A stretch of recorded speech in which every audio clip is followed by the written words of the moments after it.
Well, as the lockdown keeps continuing, I'm going to say that I think for a lot longer than 3 weeks, the situation with the schools is unravelling in the sense that we've just been told, as we're about to make this interview, that the schools on Monday are going to be keeping shut. Julie Edge, MHK for Onchan, this is a particular concern to you, I know. But what can you add to this? I mean, they have no option, right? I agree there's no option at the moment, but clearly they need to find a solution because we have so many key workers and people that are critical to our services that need to have the children in schools, ideally. However, I am concerned for our teachers and the other children then mixing in schools, because the Director of Public Health today has said she wants people who are isolating in families to try and isolate separately. So it's big concern. I'm really disappointed that we're in this situation, to be honest, Paul. Okay, well, let's go back to that, because I was one that asked that question and it was on everyone's lips. Why on earth were people school children and teachers going in on that Monday and then being sent home before Tuesday? I mean, it didn't quite add up. You got anything you can add to that? Yeah, well, it certainly doesn't add up at all, because back in December, within Hansard, it's quite clear that they were aware of this Kent variant. And then in February half term, we had cases of students at Ballacomene High School. Now, I know they'll say that that's to do with the steam packet cluster. And yes, it was. But what they failed to then identify, I believe, is that these children will have mixed with children that weren't in the steam packet cluster. So I think we need to go back as far as February half term. However, we're in the situation we are now, and certainly last Friday in the briefing, the Education Minister said this was the first known case in a school. Clearly not correct. Okay, maybe if they're wanting to make it look like they're separating the steam packet cluster and this cluster, that's perhaps their thinking. Not correct. We've had cases in our schools, and I feel that he needs to retract what he said on Friday, and he needs to be held to account for this. They knew at half term that we possibly had people in the community there. But with regards to opening the schools on Monday and then only closing one school year group in BMH, absolutely crazy decision. Anybody that's worked in a school knows that you can't just keep children separated in year groups, particularly in a secondary school. We are where we are now, and I think it's absolutely awful that a lot of vulnerable people, particularly our children, high numbers within our children, and the only place that can be accountable for this clearly now is education and the schools staying open. Does the buck stop there with Dr. Allison, or is it Coman in general? Well, I'd like to know what advice, who said not to close schools in Coman. If that was the case, I assume that discussion has taken place. Somebody must have said, no, we don't need to close the schools. Now, there's only one person in Coman advising on education. I know a lot of people are really being critical of the Chief Minister.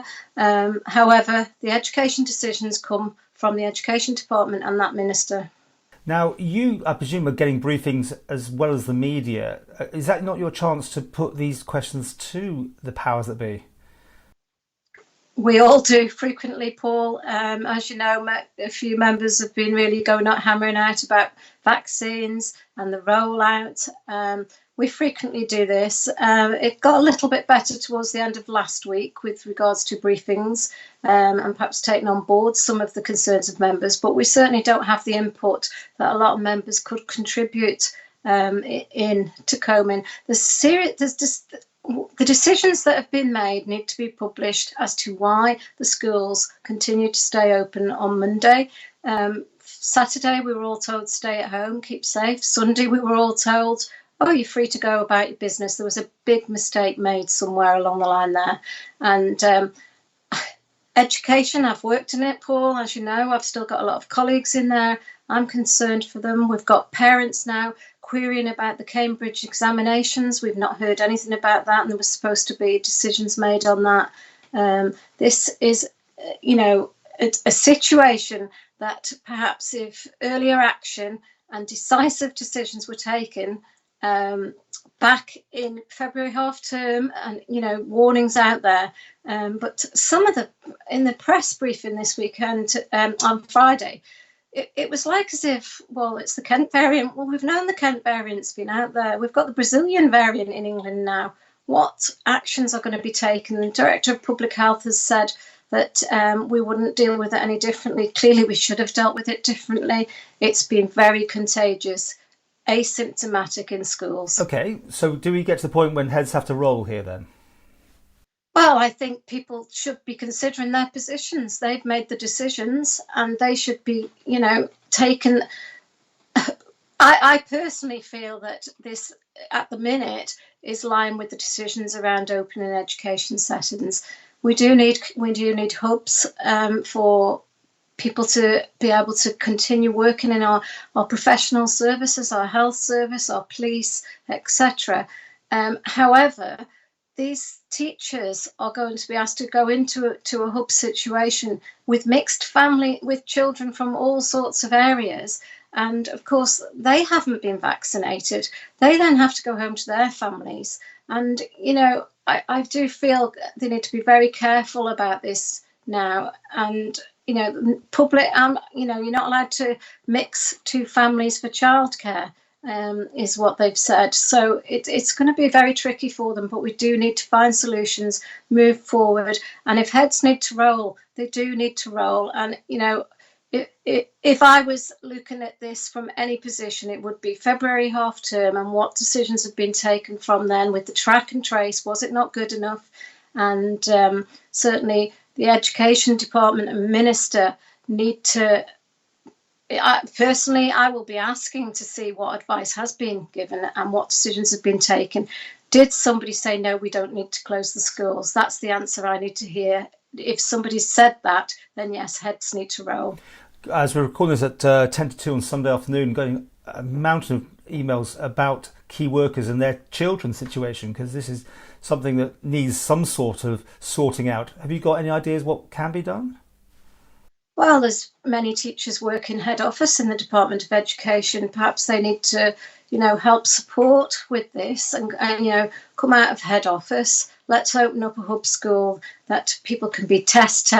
Let's, as long as people are willing to be tested, that's going to be the only way forward to make sure that we can keep services running for our key workers. They're essential to the island. They've always known this. Finally, I was talking about your briefings.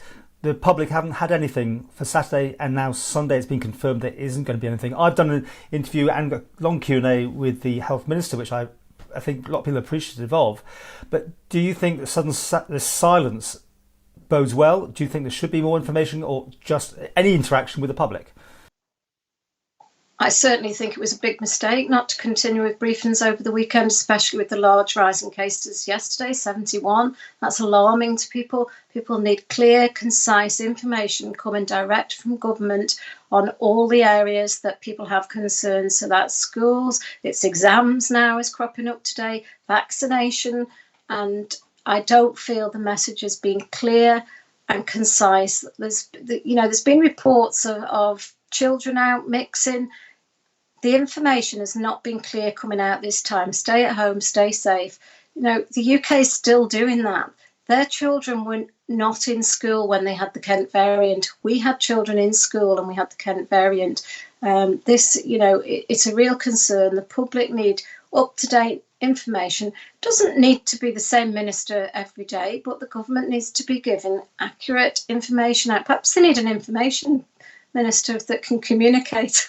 Finally, what's the feeling within government? Obviously, Cohen will vote on block, but is what you just said there the feeling amongst other members, or are you the lone voice almost? No, there's certainly some very vocal members. Obviously, you're aware of that on vaccination. Bill Shimmons, myself, Laurie Hooper, Chris Thomas, and a few others. Certainly not a lone voice, but however, we don't need any more disruption ideally at the moment. We need leadership and we need to make sure that we're making the right decisions for the people of the island, not putting us into a worse situation. But, do I feel that this could have been avoided if action would have been taken at half term and the effect on the economy? Not impacted the way it has been, and the debt that we're going to leave on these young children are the ones that are now testing positive for this virus. I do. I think that decisions should have been made earlier, and our economy might not suffer for the future, the children who are going to end up paying for this for a long, long time.